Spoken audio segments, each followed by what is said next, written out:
In this video I would like to explain the, in my opinion, well-designed Swiss school system and also mention one or two interesting facts about it. Moreover, I will show which bizarre path I went and also want to include some thoughts and personal experiences in this video. Surprisingly often I notice that many Swiss just know little about the Swiss school system, even though they have gone through it themselves. But also in case you are planning to move to Switzerland together with your children, then this video might be relevant for you. In advance I have to mention that all in all, I think the school system in Switzerland is very well thought out, because all the schools are connected with each other and there is always a door open for the next more challenging school. In this video I refer to the public school system in the canton of Zurich. Depending on the canton there might be minor differences. But let's start at the beginning. The journey begins in kindergarten, followed by 6 years of elementary school. After elementary school, students have the option to either go to secondary school or to the Gymnasium. The Gymnasium, or in German it is called Gymi, is the most direct route to the Matura or baccalaureate and therefore the most direct route to university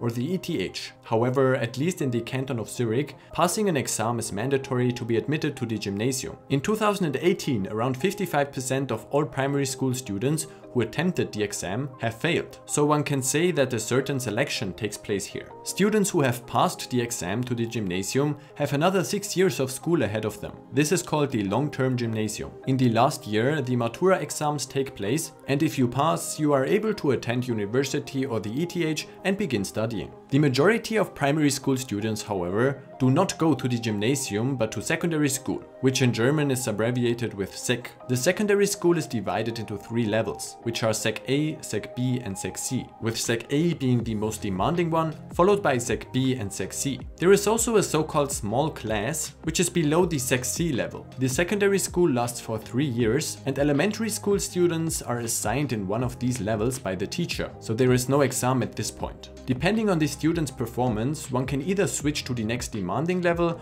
or to the next lower level. It is also possible to move from the Sek A to the Gymnasium after the second year as well as after the third year. Here as well, it is necessary to pass an entrance examination. This is called the short-term Gymnasium. It is also possible to transfer directly from Sek B or even from Sek C to the Gymnasium. However, this is extremely rare as you would be reclassified to Sek A beforehand due to your good academic performance. Those who drop out from the Gymnasium are placed into Sek A. After secondary school, the majority of students get enrolled in an apprenticeship, which lasts 3 or 4 years, depending on the profession. This is probably the most unique part of the Swiss school system, because there is an incredible variety of different professions you as a 14 or 15 years old are allowed to learn in a company. To be precise, there are about 180 different apprenticeships, from software development to dancer, from chemical and pharmaceutical technologist to florist, from diet cook to hearing system acoustician, from polygraph to meat processing specialist, from wine technologist to fruit specialist, from bookseller to textile designer. Okay, I think you got it. But really, I think that's an incredible strength of the school system, because as a young person you have the opportunity to develop yourself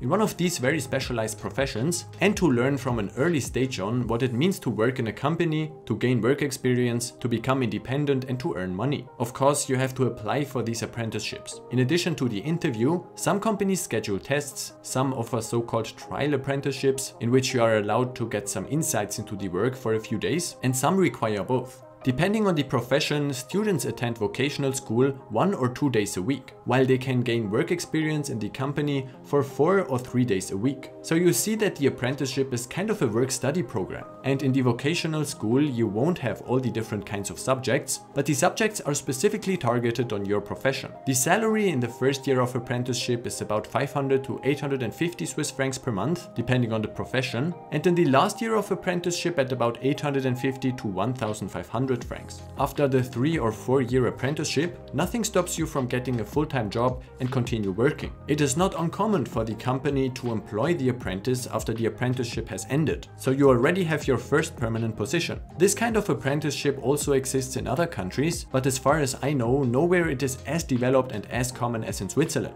Every year, over 60,000 young people get their EFZ, which is the Federal Vocational Education Training Diploma, and basically is the final certificate you get get after completing the apprenticeship. So the majority of young people go this way, which is good, because they work on what they enjoy most, or at least what they have decided to do. And the doors to university are still open, as we will see in a moment. But in my opinion, it's very important to make sure you do the apprenticeship at a large company, which will allow you to get more insights into different departments and thus to learn more. Big companies like even Google, many Swiss banks, Swiss pharmaceutical companies, and most big companies offer very attractive and competitive apprenticeship programs. But before I forget, in addition to the normal EFZ apprenticeship, there is also an EBA apprenticeship, which lasts 2 years and is less demanding, as well as the 10th school year for students who have not found an apprenticeship, and the so-called specialized middle school, which is the FMS, the computer science middle school, which is the IMS, and the trade middle school, which is the HMS. If you want to go to university after an apprenticeship, you first need the vocational matura, or also known as the vocational baccalaureate. And to obtain it, you must attend the vocational matura school,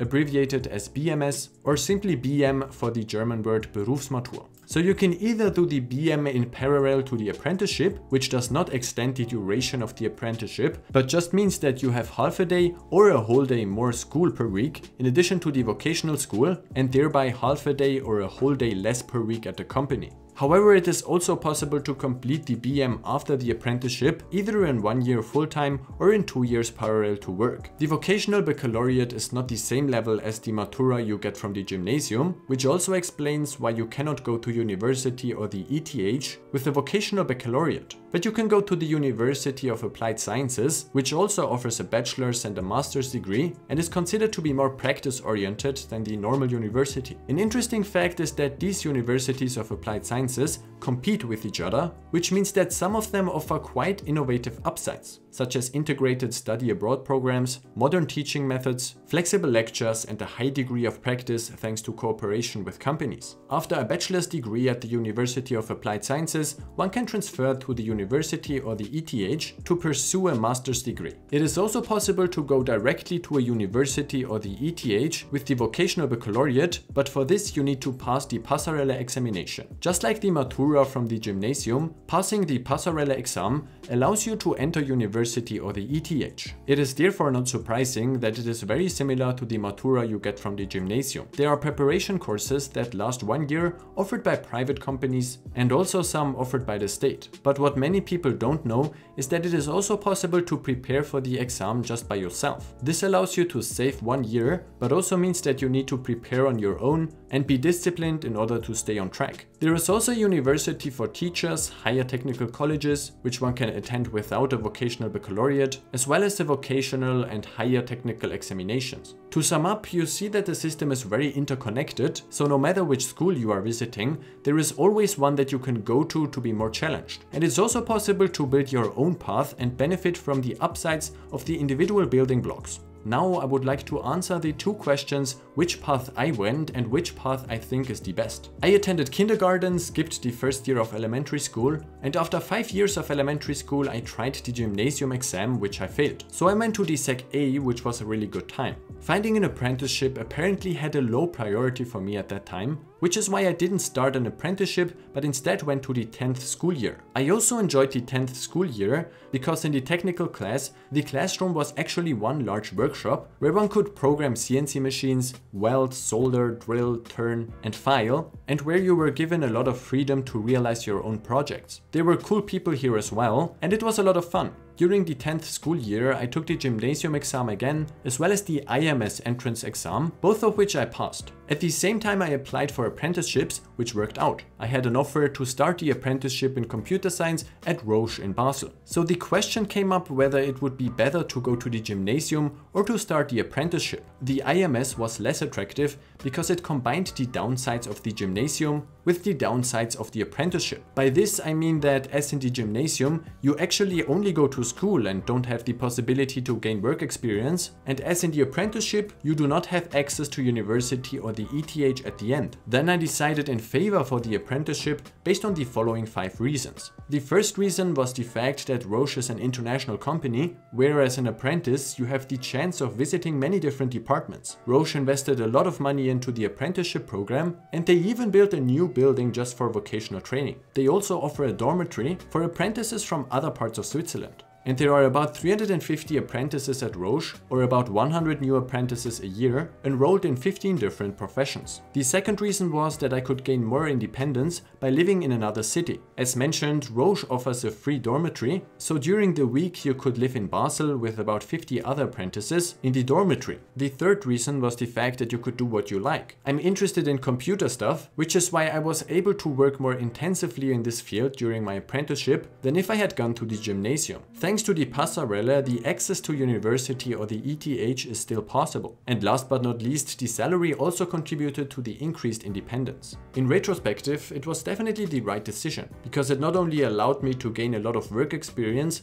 but also Roche allowed me to work for a subsidiary of Roche in Silicon Valley, California for 6 months. Maybe I'll do a video about that soon. I was able to complete the Vocational baccalaureate in parallel to my apprenticeship, then I did the Passerelle on my own, and now I study computer science at ETH Zurich. But what is the best possible path through the Swiss school system? In my opinion, the following path is the most attractive one. In the first 3 years of the Gymnasium, you will learn more than in the 3 years of the SEC. However, there is nothing speaking against applying for a good apprenticeship in an exciting company after the first 3 years of the Gymnasium. This will give you more independence, practical work experience, and you can work on something that you actually enjoy and are good at from an early age on. In parallel, I would do the Vocational baccalaureate and then, without losing a year, the Passerelle. In the end, if your apprenticeship lasts 3 years, you will be as fast as if you had stayed in the Gymnasium, but you will already have gained work experience, built up a network at the company, earned money and know what it means to work in a professional environment. And you can still go to all universities including the ETH.